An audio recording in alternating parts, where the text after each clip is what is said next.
Hello students, नई video में आपका स्वागत है।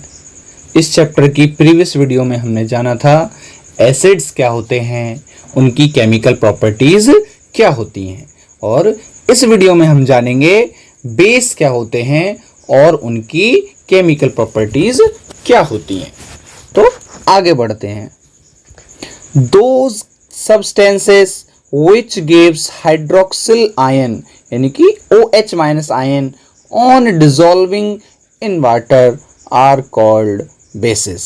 यानी कि ऐसे केमिकल सब्सटेंसेस जो वाटर में डिसॉल्व करने के बाद OH माइनस आयन देते हैं वो क्या कहलाते हैं? बेस कहलाते हैं। For example NaOH, KOH।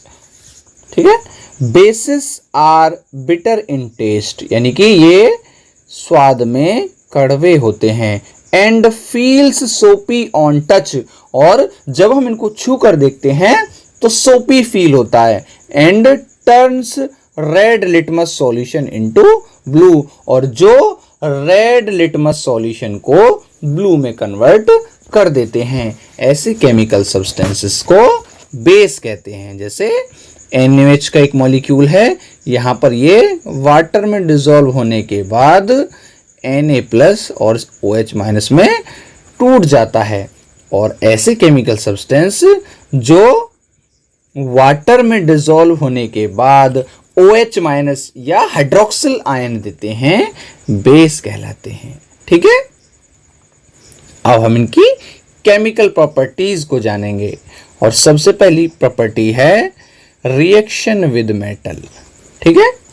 Reaction with metal. Bases react with metals to produce salt and hydrogen gas. ठीक है। तो बेस मेटल के साथ रिएक्ट करने के बाद क्या देते हैं? साल्ट और हाइड्रोजन गैस देते हैं। जैसे जिंक मेटल है जो सोडियम हाइड्रोक्साइड के साथ रिएक्ट करके सोडियम जिंकेट बनाता है। क्या बनाता है? Sodium zincate. ये एक साल्ट होता है और यहां पर हाइड्रोजन गैस इवॉल्व होती है। ठीक है।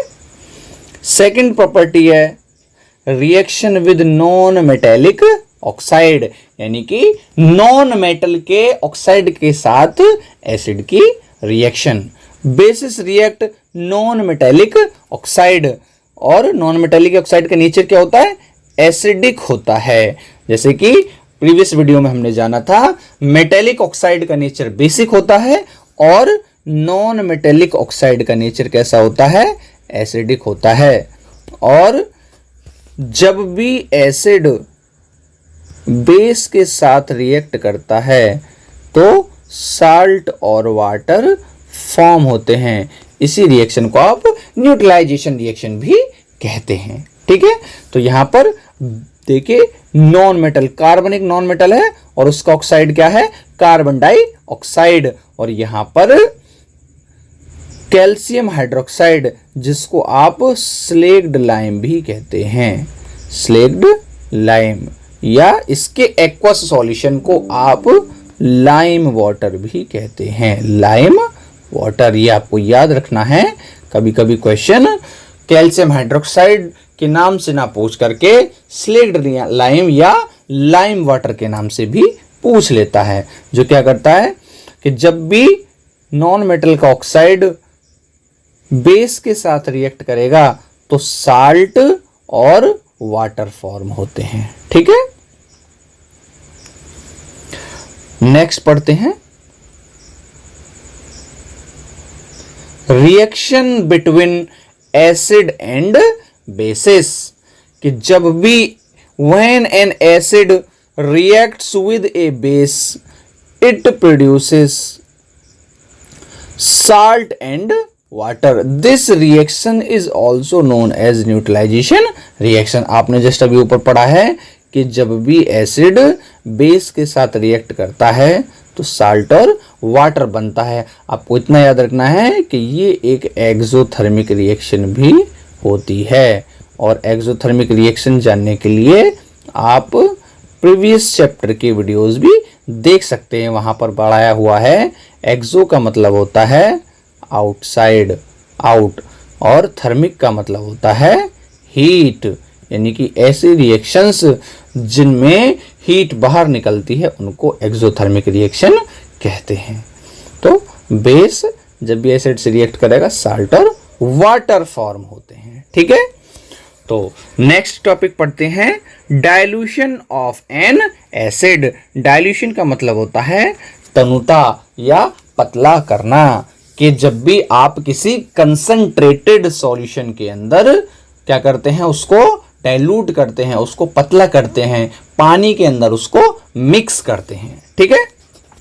ऐसे दे रखा है, मिक्सिंग ऑफ एन एसिड और base with water is called dilution, के पानी के साथ एसिड या बेस को मिलाना ही डाइल्यूशन कहलाता है।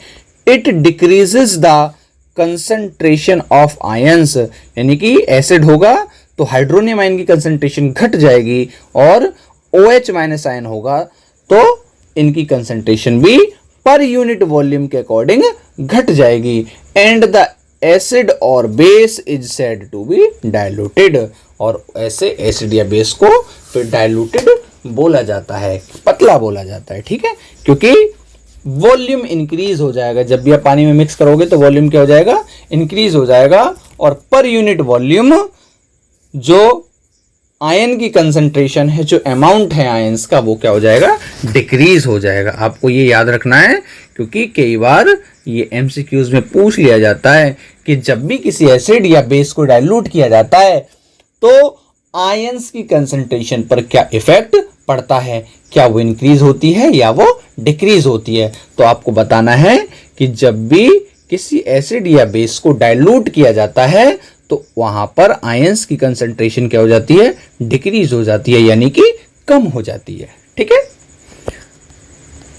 आगे पढ़ते हैं, the process of diluting an acid और base is a highly exothermic process. अभी ऊपर आपने पढ़ा है कि एक्सोथर्मिक का मतलब होता है हीट बाहर निकलना, कि जब भी आप किसी एसिड या बेस को डाइल्यूट करते हो, पतला करते हो, तो उस प्रोसेस में बहुत ज्यादा अमाउंट में हीट निकलती है, ठीक है। और ये हीट इतनी ज्यादा होती है कि आपको बहुत ज्यादा प्रिकॉशंस रखने की आपको जरूरत होती है। The acid must be added slowly to water with constant stirring. आपको याद रखना है कि एसिड को पानी में मिक्स करना है और उस सॉल्यूशन को कॉन्स्टेंटली स्टिरिंग करते रहना है, आपको हिलाते रहना है, ठीक है। यानी कि ग्लास रॉड से आपको उसको मिक्स करते रहना है, साथ साथ आपको एक साथ ऐड नहीं करना है, आपको ड्रॉप बाय ड्रॉप और ऐड करना है। If water is added to a concentrated acid, तो अगर आप एसिड के अंदर वाटर मिक्स करते हैं तो क्या होता है, the heat generated may cause the mixture to splash out and cause burns. तो अभी आपने पढ़ा कि डाइल्यूशन एसिड या बेस का एक एक्सोथर्मिक प्रोसेस होता है, और यदि आप क्या करते हैं, वाटर को मिक्स करते हैं एसिड के साथ, यानी कि एक कंटेनर में आपका एसिड रखा हुआ है कंसंट्रेटेड, और उसमें आप वाटर अगर मिक्स करते हैं तो उसके दौरान इतनी हीट जनरेट हो सकती है जिसकी वजह से वो मिक्सचर स्प्लैश आउट हो सकता है। स्प्लैश आउट का मतलब कंटेनर से बाहर निकल सकता है, और जिसकी वजह से अगर बॉडी पार्ट्स पर वो गिरता है तो वहां पर बर्न हो सकती है आपकी स्किन, ठीक है। इसलिए आपको कभी भी वाटर को मिक्स नहीं करना है एसिड के अंदर, आपको क्या करना है, वाटर के अंदर ड्रॉप बाय ड्रॉप एसिड डाल करके उसको मिक्स करना है, ठीक है। यहां पर देखो डायग्राम में लिख भी रहा है, always add acid to water, कि हमेशा एसिड को ही वाटर में ऐड करें। यहां पर इस कंटेनर में क्या है, एसिड, वाटर है इस कंटेनर में, और इसमें क्या है, एसिड है, ठीक है। तो हमेशा वाटर में ही एसिड को मिक्स करें, कभी भी एसिड के अंदर वाटर को मिक्स ना करें, ठीक है, क्योंकि एक्सोथर्मिक रिएक्शन होती है और जिसकी वजह से ये स्प्लैश आउट होकर के आपकी स्किन को बर्न कर सकता है, ठीक है।